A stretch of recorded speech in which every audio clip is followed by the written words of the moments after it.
비가 내리면서 요즘 공기가 부쩍 차가워진 느낌이죠. 아침 저녁에는 기온이 더 내려가서 가을 날씨다라고 해도 손색이 없을 정도인데요. 앞으로 일교차가 점점 더 커지게 되면 면역력이 약해져서 또 감기에 걸리기 쉬우니까요. 얇은 긴 소매옷 하나 챙겨 입으시면서 건강관리 잘 해주셔야겠습니다. 네, 오늘 그때 그 날씨는 1993년으로 한번 돌아가 볼게요. 날씨부터 확인해 보면요. 제목은요, 차츰 흐림. 네, 맞습니다. 전국 흐린 날씨에 곳에 따라 보니까 비 소식도 이렇게 나와 있었습니다. 아무래도 해가 비치지 못하기 때문에 전국적으로 기온이 크게 오르지 못했는데요. 특히 아침 기온은 20도 아래까지 떨어지는 지역이 있었습니다. 반소매 입기에는 다소 서늘한 날씨가 아니었을까 싶은데 이렇게 가을 같은 날씨가 일찌감치 찾아오자 이런 기사가 있었습니다. 한번 확인해 볼게요. 네, 제목은요. 가을 같은 여름, 감기 조심하세요 라는 제목의 기사입니다. 서늘한 아침과 저녁에 또 낮 기온은 30도 가까이 오르면서 지금도 뭐 이런 일교차 큰 날씨가 이어지고 있는 건데요. 갑자기 바뀌어버린 날씨 때문에 감기 환자도 급증하고 있다라는 내용의 기사입니다. 대부분의 사람들이 에이, 여름에 무슨 감기냐 하면서 뭐 방심하고 있는 데다가 큰 일교차까지 더해져서 면역력이 저하돼 더 감기 걸리기 쉽다고 하는 건데요. 미열과 함께 목과 또 머리에 통증을 유발하고 기침을 나타나는 그런 증상을 보인다고 하네요. 자, 이런 환절기 감기는 특히 어린이 환자가 많은데요. 개학을 앞두고 아픈 일 없이 건강하게 남은 방학을 위해서 신경을 써주셔야겠습니다. 자, 이어서 다음 소식도 살펴드릴게요. 제목은 여름용품 하나씩 정리할 때.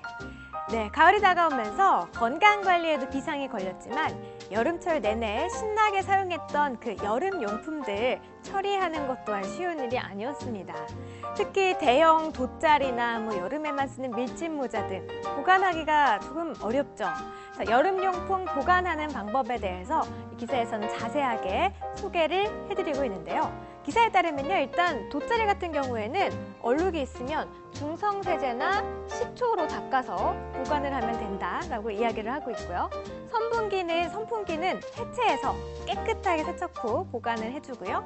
그리고 튜브나 고무보트 같은 경우에는 겉에 베이킹 파우더 같은 걸 이제 발라서 보관을 하면 고무가 짓무를 염려가 없다고 합니다. 또 그 밖에 사용한 텐트는 햇빛에 말리고 등산하는 그늘에 말리는 게 좋다고 하는데요. 가을이 오기 전에 여름용품 정리 깔끔하게 끝내시기 바랄게요. 네, 다음 소식도 확인해 드릴게요. 제목이요? 오늘 수능시험 교통비상이라고 합니다. 자, 8월이잖아요. 수능이라니 신문기 기사가 좀 잘못된 거 아닐까 싶은데요. 지금 상황에서 보면 좀 말이 안 되는 상황이긴 하지만 사실 1993년은 처음으로 수학능력 시험이 도입된 해입니다.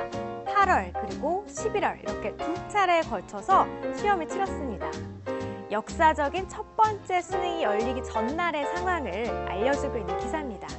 그전까지 행해지던 학력고사가 지나치게 단순 암기 위주의 사지선다형 문제가 많아서 새롭게 수학능력 시험으로 변경이 된 건데요. 하지만 1993년 두 번의 수능은 난이도 조절의 실패로 대학 입시의 혼란만 가중시켰습니다. 이후 현재까지 1년에 딱 한 번 11월에 치러지고 있는 건데요. 자, 올해 수학능력 시험은요 11월 13일에 치러진다고 하네요.